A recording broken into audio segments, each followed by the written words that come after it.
Hebreos capítulo 7, verso 25. Hoy quiero centrar mi mensaje en esta virtud y cualidad de Cristo. Él es un poderoso Salvador. Pero antes déjenme nada más retroalimentar un poco de lo que hemos hablado en breves palabras. Durante las últimas semanas hemos extraído del capítulo 7 de Hebreos argumento tras argumento, argumento tras argumento que confirma la supremacía de Cristo sobre todo lo antiguo. Y por todo lo antiguo nos referimos al tipo de orden sacerdotal a la que los sacerdotes servían, a los requerimientos externos de la ley, como lo era proceder de la tribu de Leví, al antiguo pacto al que pertenecieron todos estos sacerdotes, a la manera en cómo todos estos fueron constituidos sacerdotes, sin juramento, a su durabilidad temporal de cada uno de ellos, debido a que por la muerte no podían continuar. Por favor, acompáñenme con su vista al capítulo 7 de Hebreos y vamos a leer desde el verso 11 al 24. Y mientras leemos, le invito, mi hermano, mi hermana, a identificar cada uno de estos elementos antiguos que hemos mencionado y cómo nuestro escritor contrasta cada uno de ellos con una condición suprema de Cristo. Contrasta cada uno de ellos presentando una condición suprema acerca de nuestro Salvador. A partir del verso 11 leo: Si pues la perfección fuera por el sacerdocio levítico, porque bajo él recibió el pueblo la ley, ¿qué necesidad habría aún de que se levantase otro sacerdote según el orden de Melquisedec, y que no fuese llamado según el orden de Aarón? Porque cambiado el sacerdocio, necesario es que haya también cambio de ley. Y aquel de quien se dice esto es de otra tribu, de la cual nadie sirvió al altar. Porque manifiesto es que nuestro Señor vino de la tribu de Judá, de la cual nada habló Moisés tocante al sacerdocio.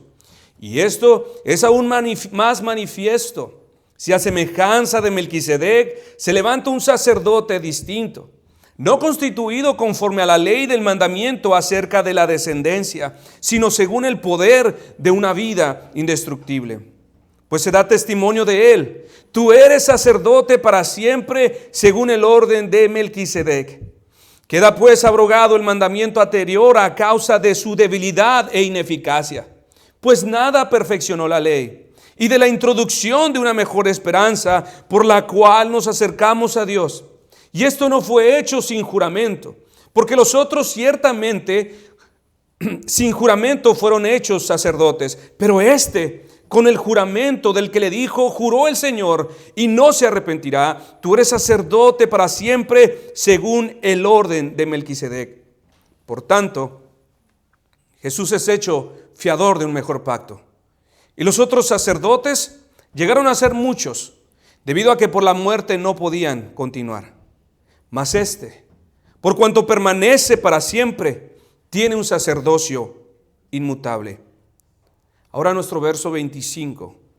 Por lo cual, o sea, mis hermanos, por todo lo que ha sido expuesto, por todos sus méritos, por cada rasgo de su persona, por cada propiedad de su naturaleza, dice nuestro escritor, puede también salvar perpetuamente a los que por él se acercan a Dios, viviendo siempre para interceder por ellos. Ser calificado, mis hermanos, como el gran Salvador de los hombres es el gran honor de Cristo. La gran exaltación, cúspide y corona a su persona por causa de todos sus méritos personales es llevar el distintivo de Salvador. Ser reconocido en los cielos y ser reconocido en la tierra como el Salvador es el gran y exclusivo honor de Cristo. Pues fuera de Él no hay otro Salvador.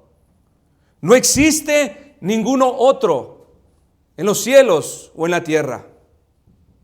Isaías 43:11 dice: solo yo soy el Señor, y fuera de mí no hay quien salve. Hechos 4:12: y en ningún otro hay salvación, porque no hay otro nombre bajo el cielo dado a los hombres en que podamos ser salvos. El título de Salvador solamente le pertenece a uno.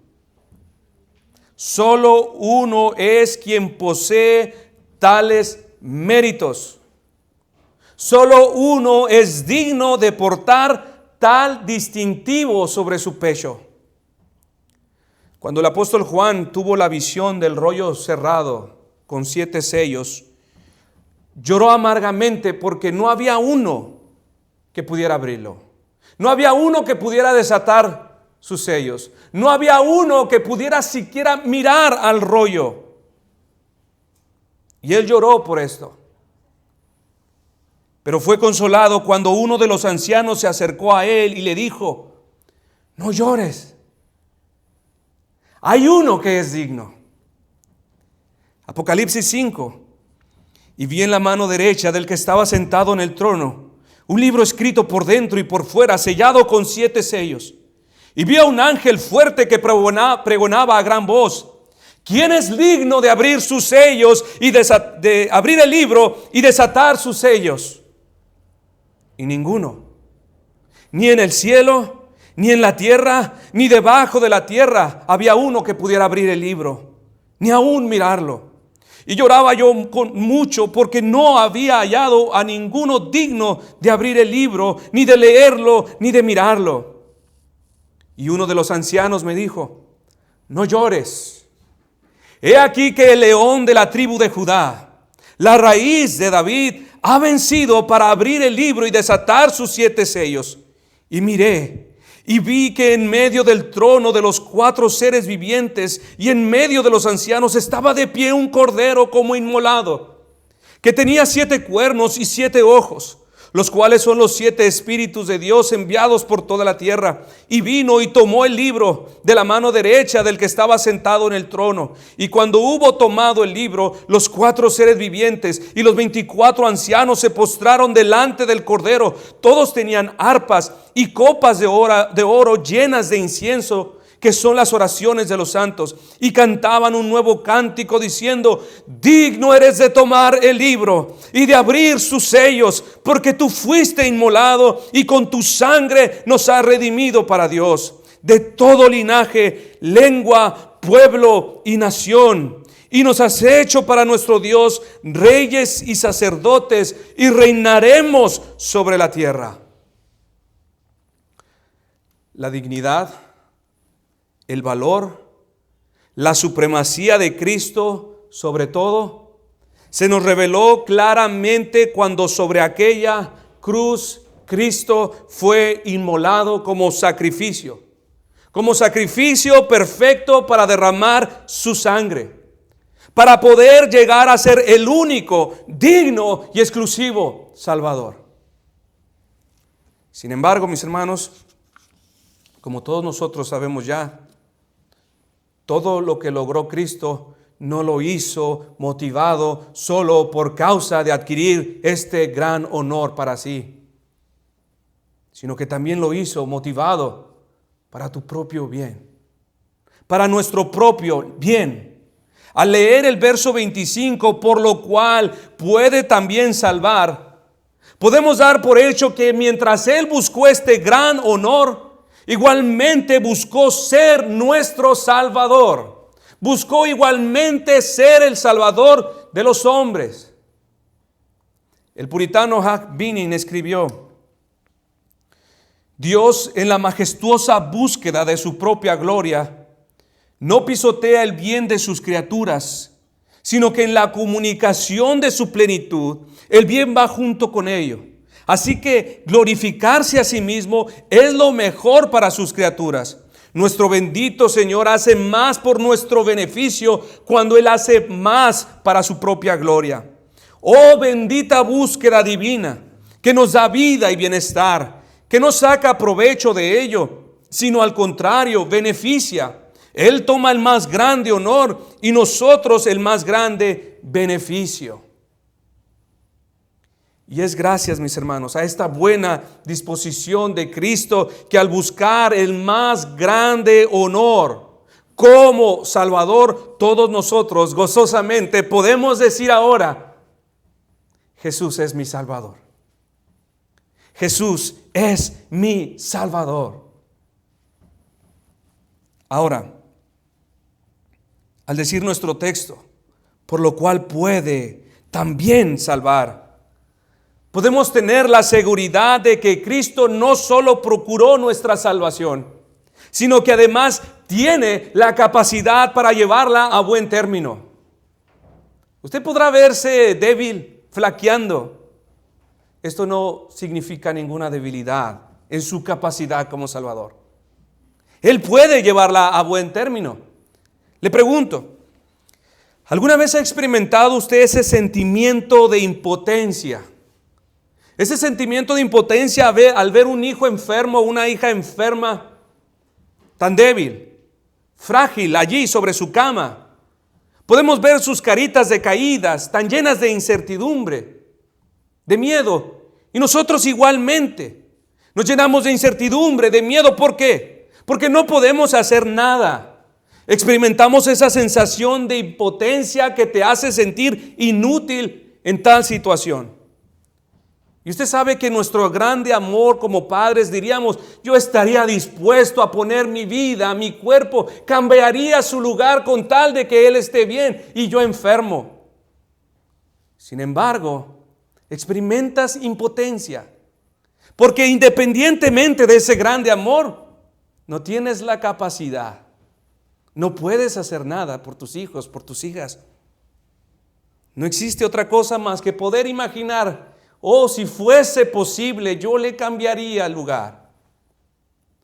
Pero nuestro pasaje, mis hermanos, dice que no solo Cristo visualizó la salvación de los suyos, sino que también tiene la capacidad de hacer lo que se requiere por ellos.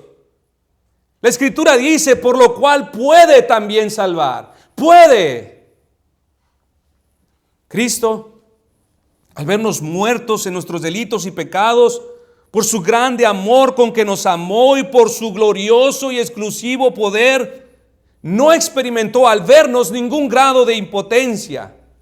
Al vernos sobre nuestros lechos de muerte, no vino a su corazón un sentimiento de impotencia. ¿Por qué? Porque Él tenía la capacidad. Porque Él pudo tomar nuestro lugar. Pudo poner sobre sí nuestros pecados. O sea, tomó nuestro lugar. Nuestras enfermedades fueron puestas sobre Él. Y pudo también poner sobre nosotros su perfecta justicia, su salud. Y henos aquí, de pie, cantando y adorando. Bendita gracia. ¿Por qué? Porque Él sí pudo. Ezequiel 16:6: y yo pasé junto a ti y te vi sucia en tus sangres, y cuando estabas en tus sangres te dije: vive. Sí, te dije cuando estabas en tus sangres: vive.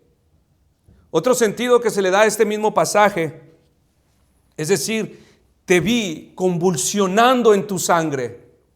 Un estado deplorable, sin remedio. Y decidí que vivieras. Esta palabra puede es agregada por nuestro escritor para demostrar que Cristo puede llevar a buen término la salvación de los hombres. La capacidad y poder para salvar reposa solamente en Cristo. Mis hermanos, mis hermanas, jovencito, ninguno de ustedes puede hacer algo para colaborar en este bien salvífico del que estamos hablando. Nosotros no tenemos ninguna clase ni especie de capacidad. Somos incapaces.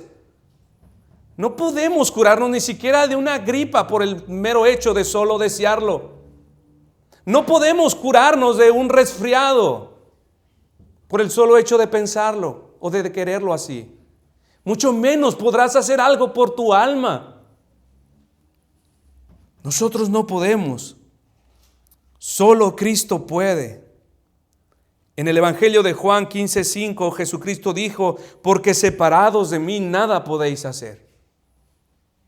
En el Evangelio de Lucas 18, verso 27, Él les dijo: lo que es imposible para los hombres es posible para Dios.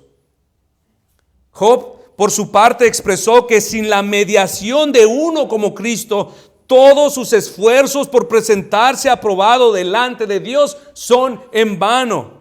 Él dijo a partir del verso 28 en Job 9: me turban todos mis dolores. Sé que no me tendrás por inocente. Yo soy impío. ¿Para qué trabajaré en vano? Aunque me lave con las aguas de nieve y limpie mis manos con la limpieza misma, aún me hundirás en el hoyo y mis propios vestidos me abominarán. Porque no es hombre como yo para que yo le responda y vengamos juntamente a juicio. Y resume la razón suprema diciendo: porque no hay entre nosotros árbitro que ponga sobre nosotros dos su mano.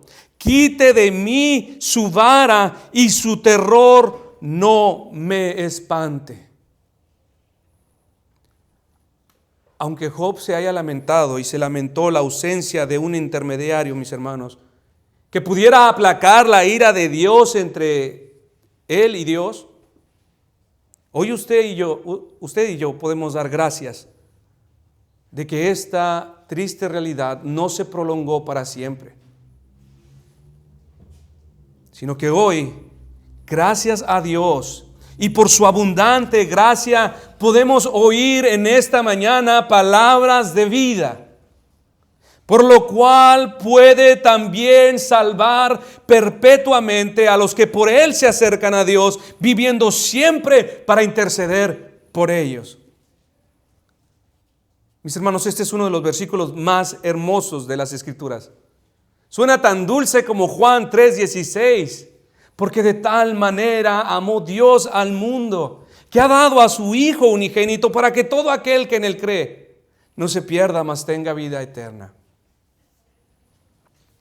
Ahora, mis hermanos, es muy importante que observemos lo siguiente. Cuando leemos nuestro verso, note que no dice y puede potencialmente salvar. Cristo no es un salvador potencial, como algunos creen. Muchos creen que Cristo como Salvador puede llevar a buen término la salvación que se ha propuesto a favor de los hombres si ciertas condiciones se lo permiten.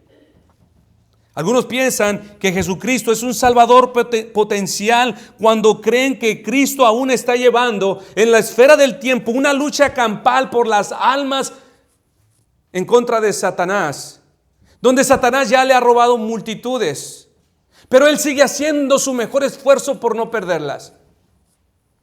Otros piensan que Jesús es un salvador potencial cuando creen que necesita que los hombres colaboren con su buena voluntad, ya que de lo contrario el Señor no podrá hacer nada por ellos, no importa cuánto Él desee salvarles. Si ellos no colaboran, no puede. Sin embargo, mis hermanos, nuestro pasaje con esta palabra puede nos recuerda que Cristo no es un salvador potencial, sino un salvador eficaz, un salvador poderoso. Él es un salvador que puede salvar perpetuamente a quienes ha querido. Muchas congregaciones vecinas, aunque no lo admitan, para ellos, o ellos más bien, tienen un salvador débil, un salvador potencial. Ellos no tienen el Salvador del cual nosotros estamos predicando y del cual nosotros nos gloriamos. Ellos tienen un Salvador débil porque su Salvador, el que ellos contemplan, requiere de colaboración de parte suya para que el Señor pueda seguir desempeñando su rol de Salvador. El de ellos necesita ayuda. ¿Has oído frases tales como: Jesús quiere entrar en tu corazón, pero no lo va a hacer si tú no lo dejas? Él es un caballero. Frases como: Dios ya ha hecho lo sobrenatural, ahora te toca a ti hacer lo natural. Así que si no haces tu parte, no podrás ser salvo. Dicen afirmaciones como: Cristo quiere salvar a todas las personas, pero Satanás no las quiere soltar. Algunos otros, debido a un entendimiento equivocado de la Biblia, se preguntan: pero si Dios quiere salvar a todos los hombres, ¿por qué muchos se siguen perdiendo? Y un entendimiento equivocado de la Escritura produce como resultado respuestas lógicas y equivocadas. Y responden: porque los hombres que tienen libre albedrío no lo aceptaron en su corazón. Porque estos hombres no le abrieron la puerta. Dios quiere salvar, Jesús quiere salvar, pero no lo ha hecho porque los hombres no han querido. Haciendo esto, mis hermanos, hacemos al hombre el agente determinante de su salvación y no Cristo. Al creer que la salvación reposa sobre la decisión del hombre, el agente determinante no es el Padre, no es el Espíritu Santo, no es Cristo, es el hombre. Una vez escuché a un predicador decir, después de terminar su sermón evangelístico, él hizo un llamado a los allí reunidos y dijo: ahora, ¿quién de ustedes quiere ser salvo? Dios ha levantado la mano y le está dando su voto a favor para que sea salvo. Oh, pero Satanás también ha levantado la mano y ha dado su voto para que seas condenado. Solo falta un voto para que sean 2 contra 1. Un voto decisivo. El tuyo. ¿Qué eliges? ¿Ser salvo igual que Dios y serán 2 contra 1, o ser condenado y te perderás para siempre? Absurdo. No es el hombre quien tiene la última palabra sobre el estado de su alma. Dice Lucas 1:69, y nos levantó un poderoso Salvador. La cosmovisión que muchos guardan acerca de Cristo es la de un Salvador débil, miserable, donde se enseñorea el hombre sobre él. ¿No has escuchado esta frase tan repetitiva? ¿Quieres hacer a Jesús el Señor de tu vida? ¿Quién hace Señor a quién? ¿Los hombres hacemos Señor a Cristo? ¿O fue el Padre el que ya le hizo Señor sobre todo? Nosotros nos sometemos simplemente a su señorío voluntariamente o en contra de nuestra voluntad. ¿Quieres estar bajo el señorío? La pregunta debería ser: voluntariamente o a regañadientes, pero estás bajo su señorío. Tú no lo haces, Señor.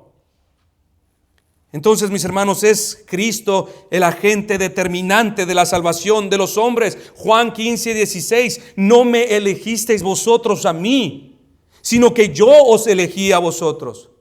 Juan 6:39, y esta es la voluntad del Padre, el que me envió, que de todo lo que me diere no pierda yo nada, sino que lo resucite en el día postrero. Juan 10:28, y yo les doy vida eterna, y no perecerán jamás, ni nadie las arrebatará de mi mano. ¿Por qué? Cristo es un Salvador poderoso. Al decir nuestro texto, por lo cual puede también salvar perpetuamente, se reconoce que su salvación, además de ser eficaz, es también eterna e inalterable. Sin embargo, mis hermanos, esta palabra perpetuamente en su original es panteles. Y no solo denota que su salvación es eterna e inalterable, sino que también es completa. La Nueva Versión Internacional traduce este mismo verso de la siguiente manera: por eso puede salvar por completo. Otras versiones traducen esta porción: puede salvar de una manera definitiva. Algunos puritanos ortodoxos de la historia estaban de acuerdo en que este pasaje podría haber sido traducido también como: por lo cual puede salvar hasta hacer todo lo que se debe de hacer. Dándonos a entender con esto, mis hermanos, que la salvación de Cristo es una salvación completa, que no necesita nada, no es parcial, no es solamente unas partes. Esta salvación traída por Cristo se extiende hasta lo sumo, hasta el último rincón del ser del hombre. De manera que no hay nada que pueda añadírsele. Es una salvación completa. El hombre, por la entrada del pecado, ha sido afectado en todas sus facultades espirituales y también físicas. No hay una porción, mis hermanos, no hay un fragmento del hombre donde el pecado no haya minado y hecho sus efectos mortales y depravados. No hay una parte en el hombre que no haya sido afectado por el pecado. Es por esto que se requería un Salvador poderoso como Cristo, que pudiera extender su salvación completamente a cada facultad, a cada propiedad, fragmento del hombre. Un poderoso Salvador que pudiera penetrar hasta lo más recóndito, oculto de tu alma, y desde allí hacer todo lo que se debe hacer para atraerte a salvación. Por estas facultades me refiero a nuestra alma, nuestros pensamientos, nuestros razonamientos, nuestros afectos, aún nuestra propia voluntad. Todas estas facultades, mis hermanos, requerían ser cambiadas. Todas estas requerían nacer de nuevo, volver a ser hechas. Hay quienes piensan que sí, el hombre ha sido seriamente afectado por el pecado. Sin embargo, creen que no en su totalidad. Pues afirman, por ejemplo, que la voluntad del hombre no ha sido afectada por el pecado, que aún es capaz de decidir correctamente. Creen que el hombre aún retiene su capacidad original, aquella capacidad de inocencia para poder hacer decisiones espiritualmente correctas y así inclinar su voluntad hacia ese bien espiritual que está en Cristo. Es por esto que muchos apelan a la voluntad del hombre para que sean salvos, porque creen que la salvación de Cristo es parcial, no completa, no absoluta. La salvación de Cristo llega hasta tal límite donde está la voluntad del hombre y Dios la respeta. Volvemos al punto anterior. Pero nuestro texto, al decir que Cristo nos trajo una salvación perpetua, es decir, completa, que se extiende hasta hacer todo lo que se debe de hacer, no da lugar a esta clase de creencia o de interpretación. Nosotros, como bautistas reformados, creemos que la Biblia enseña que toda facultad y ser del hombre ha sido afectado por el pecado. Y creemos que el hombre ha perdido toda capacidad por elegir cualquier cosa buena, ojo, que acompañe la salvación. En las Escrituras hay abundantes textos que confirman esta verdad. No me refiero a que no tenga capacidad para elegir entre una nieve de limón o de fresa, para elegir el máximo bien espiritual, para elegir a Cristo. Dice Jeremías 13:23, ¿mudará el etíope su piel y el leopardo sus manchas? Así también podréis vosotros hacer bien estando habituados a hacer mal. Mateo 7:18, no puede el buen árbol dar malos frutos, ni el árbol malo dar frutos buenos. Juan 3:3 respondió Jesús y le dijo, de cierto te digo que el que no naciere de nuevo no puede ver el reino de Dios. Primera los Corintios 2:14, pero el hombre natural no percibe las cosas que son del Espíritu de Dios, porque para él son locura y no las puede entender porque se han de discernir espiritualmente. Todas sus facultades, mente, voluntad, razonamientos han sido afectados por la depravidad del pecado en su vida.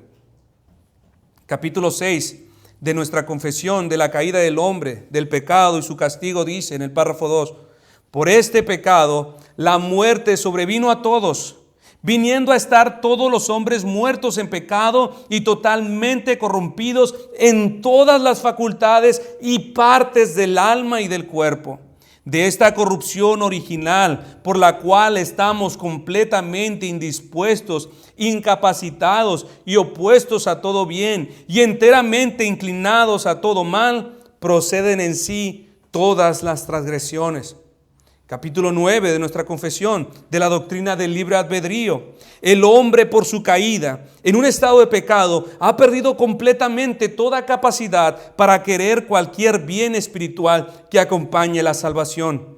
Por consiguiente, como el hombre natural, que está enteramente opuesto a ese bien y muerto en el pecado, no puede por sus propias fuerzas convertirse a sí mismo o prepararse para ello.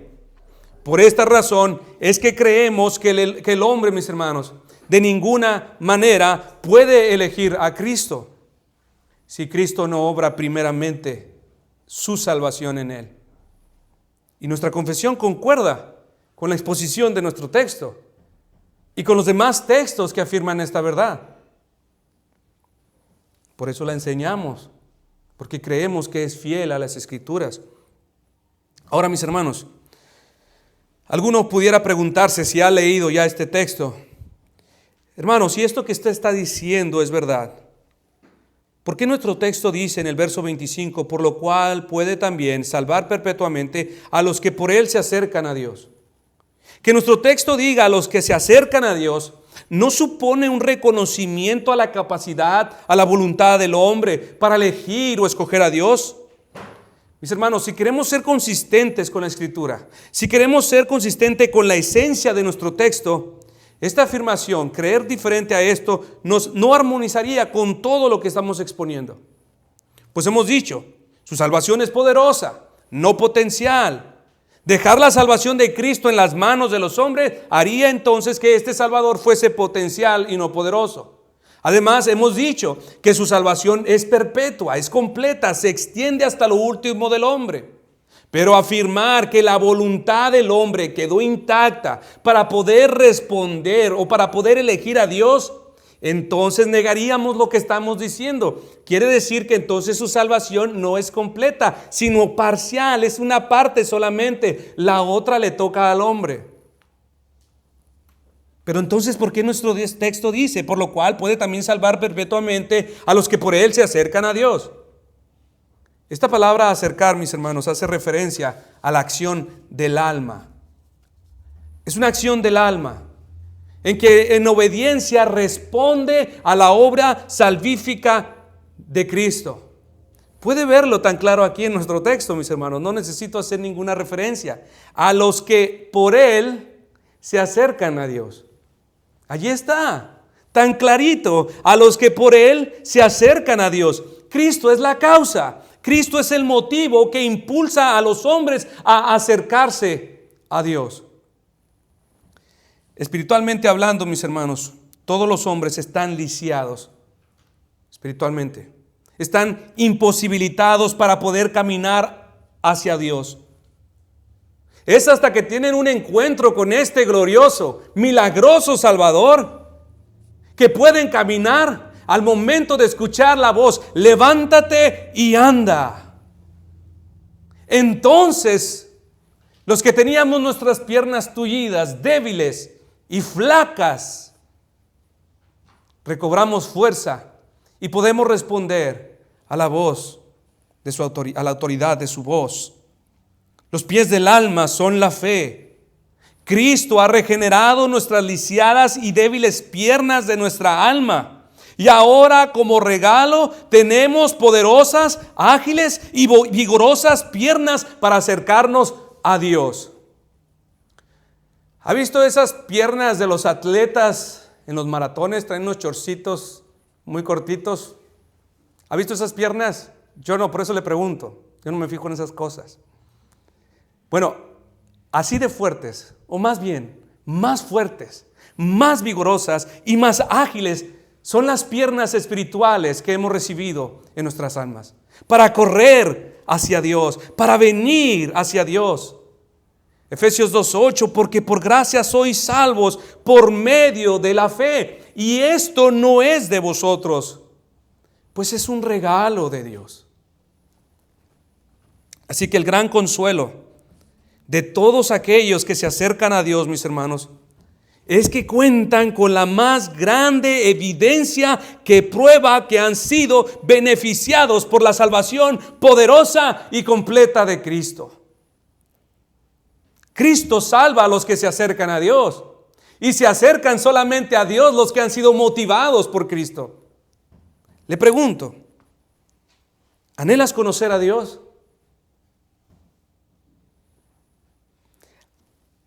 ¿Anhelas y te importa mucho saber que Él te ama y que te conoce? ¿Anhelas amarlo? ¿Anhelas honrarlo como deberías? ¿Anhelas obedecer su palabra, aun cuando tengas mucho conflicto? Pero existen estos anhelos y te importa mucho. Te perturba, te aterroriza el solo hecho de pensar que Dios no te ame. Te atormenta el solo pensamiento de decir, ¿y qué si yo estuviese engañado en mi corazón? Y yo creo que el Señor me ama y me espera. Cuando ves tu pecado, te atormenta esta clase de pensamiento.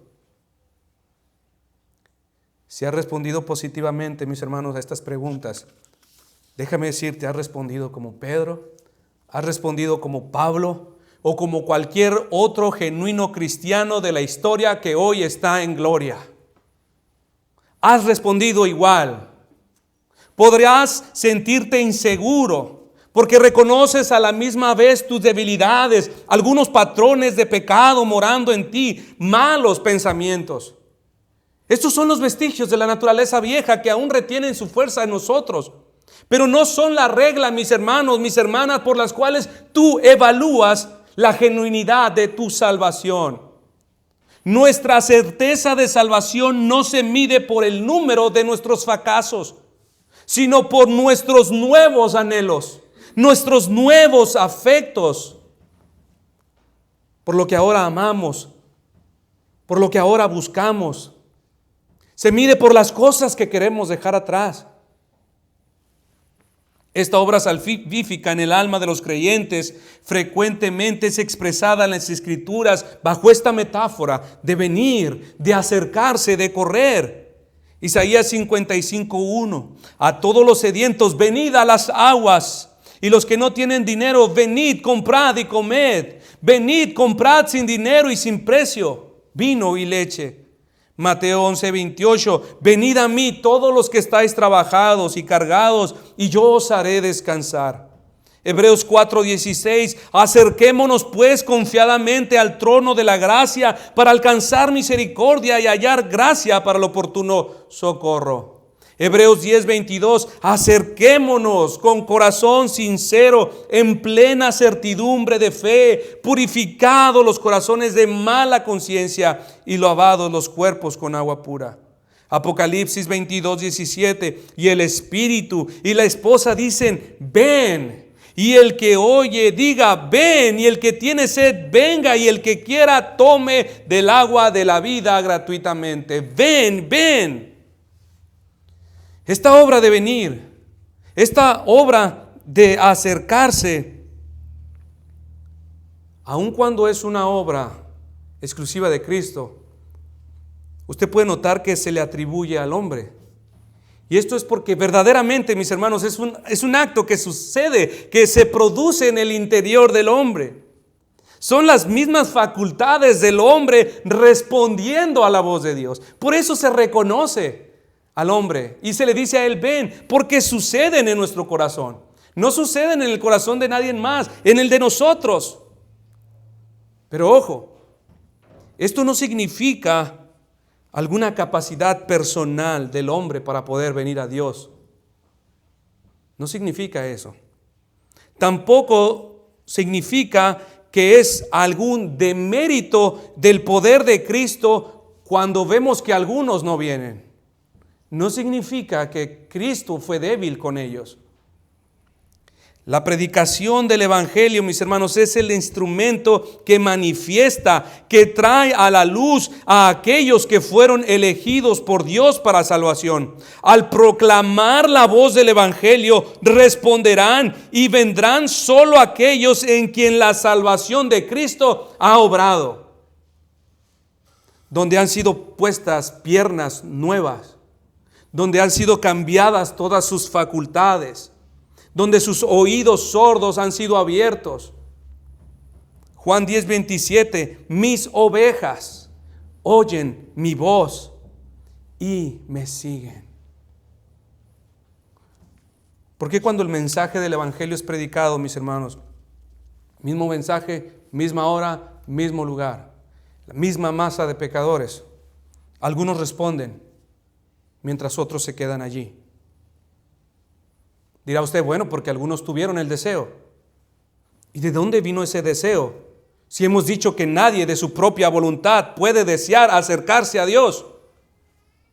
Viene de Dios. Filipenses 2:13, porque Dios es el que en vosotros produce así el querer como el hacer por su buena voluntad. La Biblia dice en Romanos 3:11, no hay quien busque a Dios. Entonces, ¿por qué unos le buscan? Porque Dios produce estos deseos en el corazón, en el alma del hombre. Así que, mis hermanos, si alguno aquí busca a Dios, gloríese en el Señor. Jesucristo está obrando en tu alma. Jesucristo, por medio de su Espíritu, está llevando a cabo su obra de salvación. No brota de tu propia voluntad. No nace de tus propios deseos. Es Dios quien trae esta obra. Es Dios quien hace renacer al alma y por primera vez le da la facultad de decidir espiritualmente bien. El hecho de estar aquí, mis hermanos, constantemente dentro de lo que se espera es una fuerte evidencia de lo que estamos hablando. Mis hermanos, aquí no estamos los que queremos huir de Dios. Aquí no estamos a aquellos que desprecian su palabra, sino los que queremos acercarnos a Dios. Los que queremos o respondemos a la voz del pastor. No estoy hablando de nosotros, del gran pastor. ¿Por qué? Procuramos con diligencia predicar la palabra. Este es el pasto del cual se alimentan las verdaderas ovejas. Para los cabritos, no van a encontrar mucho atractivo en un lugar como este. Aquellos que no son ovejas, este no es su lugar. Aquí no hacemos circos, no hacemos dramas, tampoco hacemos obras de teatro ni danzas, ni estamos dando comida cada vez y haciendo chistes. Tampoco consulto los chistes de Dante Gebel o de cualquier otro predicador para reanimarles. Yo confío en que estoy predicando a ovejas y no necesitan de otro pasto, sino de estos pastos verdes que Dios nos ha reservado en su palabra. Si alguno dice, esta iglesia está medio aburrida, lo sentimos, no estamos interesados en los cabritos. Si tienes estos anhelos por Dios, mis hermanos, entonces esto debe de ser un aliciente suficiente para seguir nutriendo este buen deseo. Este deseo de nuestras almas es un aliciente para seguir esforzándonos, para seguir creciendo en ello. Y por favor, no permitas que nada arruine este deseo, porque puede ser herido severamente aún por el pecado, por las tentaciones. Aún puede ser herido. De tal manera que te sientas como el peor y más miserable de todos los pecadores. Tu carne aún está viva. Satanás aún agonizando sigue haciendo su daño. Evita todo aquello que te impida seguir creciendo en esta gracia, en estos buenos deseos que han sido puestos en tu corazón. Entonces, mis hermanos, por causa del poder de la salvación de Cristo, ahora tenemos un corazón regenerado que desprecia y aborrece el pecado. Ahora, por causa de Cristo, gozamos de una salvación completa. Esto significa que todas nuestras facultades ahora están alineadas con la voluntad de Dios para desear, acercar, para anhelar venir a Él. Ahora, antes de cerrar nuestro mensaje, mis hermanos, hagamos una pausa. Todo esto que hemos dicho, ¿acaso esto no se parece a lo que Adán tenía? Al primer hombre de la tierra. ¿Acaso Adán no tenía un corazón bueno donde no había pecado? ¿Acaso Adán no tenía estas inclinaciones naturales, buenas y santas en cada facultad de su ser, en su razonamiento, en su alma, en su corazón, sus emociones, en su voluntad, deseos, afectos? ¿Acaso él no tenía estas cosas?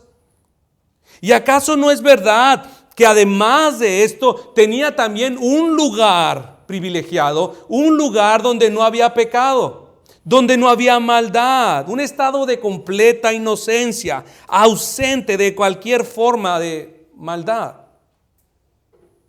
¿Pero qué pasó? Independientemente de todo eso, cayó y lo perdió todo. Entonces, mis hermanos, ¿qué nos garantiza a nosotros que no lo perderemos también? Cuando nosotros hemos sido concebidos en pecado, cuando aún nuestro corazón ejerce fuertes impulsos hacia el mal, cuando estamos rodeados de terribles enemigos espirituales por todas partes que buscan nuestro mal, en medio de un mundo lleno de incitaciones y tentaciones y placeres. ¿Cómo podría animarme yo en estas palabras? ¿Cómo podría yo descansar en su salvación si solo yo conozco todas mis infirmezas, todas mis debilidades? ¿Cómo podría consolarme en esta esperanza si sé que no podré estar firme?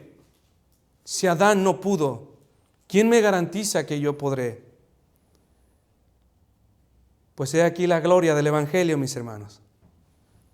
He aquí la gloria de este poderoso Salvador, que garantiza la permanencia de todos los que son suyos. Pues nuestro texto también dice, viviendo siempre para interceder por ellos. Es por causa de su intercesión, mis hermanos, que su iglesia, que usted, rodeado de un mundo de pecado, de toda clase de enemigos espirituales, un león rugiente, poderoso, buscando a quien devorar, dardos de tentaciones encendidos por todas partes, el engaño de tus propios corazones. Es por su intercesión que todas estas cosas no podrán hacer que uno solo de los suyos caiga completamente. ¿Podrán zarandearlo? Sí. ¿Podrán herirlo? Sí. ¿Podrán afectar sus virtudes salvíficas? Sí. Pero no lo podrán hacer caer definitivamente del estado de gracia en el cual ha sido colocado. Pero usted dice, ¿por qué? Porque Cristo vive siempre para interceder por ellos.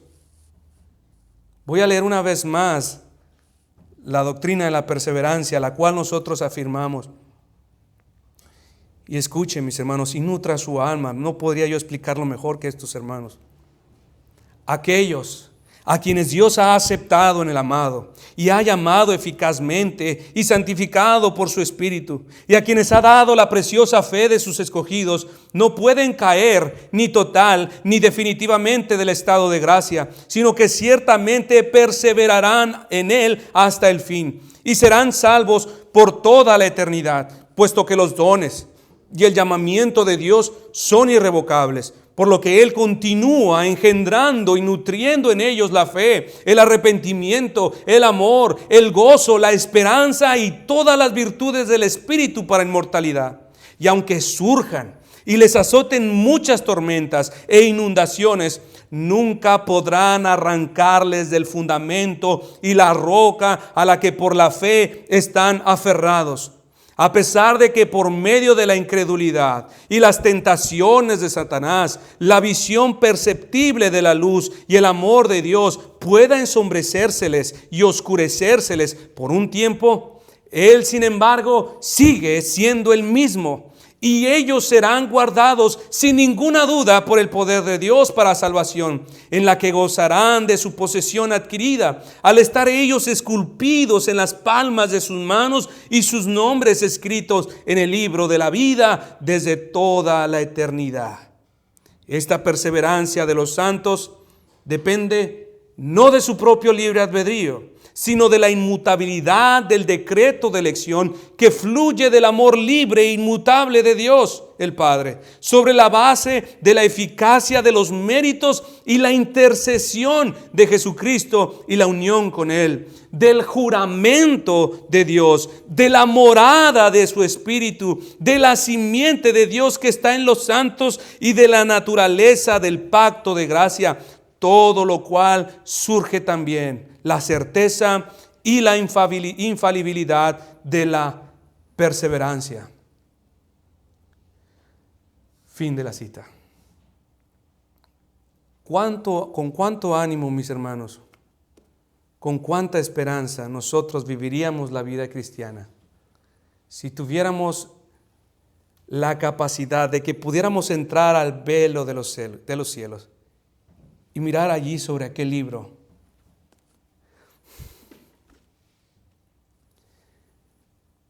Benjamín Antonio Escoto Ávila, Marcela Noriega, Francisco Ortega, Felipe Hernández, Guadalupe Quintero,